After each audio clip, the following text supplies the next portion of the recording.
కష్టపడ్డందుకు జూబ్లీహిల్స్ లో కాంగ్రెస్ పార్టీ విజయం సిద్ధించింది. ఖచ్చితంగా నిన్న మొన్నటి వరకు తిరిగి ఈ రోజు కూడా కేటీఆర్ మాట్లాడుతున్నటువంటి తీరును ప్రజలు గమనించారు. నిన్నటి వరకేమో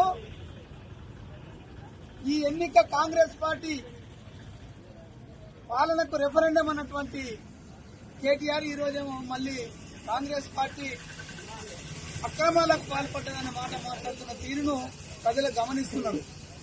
కేటీఆర్ గారు నువ్వు గుర్తుంచుకో, ఇక రాబోయే ప్రతి ఎన్నిక నీకు ఒక ఓటమే తప్ప నీకు విజయం అనేది లేదనే విషయాన్ని గుర్తుంచుకోవాలా. నీ అహంకారం, నీ తెలివి తక్కువతనం, నీ బుద్ధి లేని తత్వము, నీకు ఎగిరిసిపడే గుణం, ఇవన్నీ కూడా ఈ ఉప ఎన్నిక ఓటమికి, జూబ్లీహిల్స్ ఎన్నికల్లో ఓటమికి కారణం. మీ లక్ష్యం ఏముండే, నేనుండి గెలిపిస్తా, ఈ పార్టీకి నేనే మునగాన్ని మొగోని అనుకునే పద్ధతిలో తిరిగి ఈ పార్టీలో నువ్వు సమన్వయం చేసుకోక మమ్మలను తప్పుగా మాట్లాడే ప్రయత్నం చేస్తున్నావు చూడు. ఇది నీ దరిద్రపైన అలవాటుకి ఒక నిదర్శనం.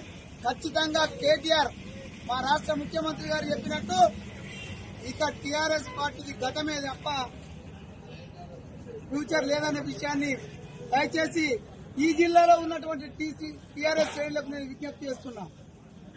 అసలు భవిష్యత్తులో ఏమైతే తెలియని ఆ పార్టీలో ఉండి నీ లైఫ్ ను ఖరాబ్ చేసుకోవడం కంటే వాస్తవాలు గ్రహించి రేపటి నుంచి ప్రభుత్వంలో చేస్తున్నటువంటి సంక్షేమాలు అభివృద్ధికి సహకరిస్తూ ముందుకెళ్లాల్సిందిగా టీఆర్ఎస్ శ్రేణులకు కూడా విజ్ఞప్తి చేస్తున్నా. ఖచ్చితంగా ఈ జిల్లా నుంచి కూడా చాలా మంది నాయకులు ఈ జూబ్లీహిల్స్ ఎన్నికల్లో పాల్గొన్నారు.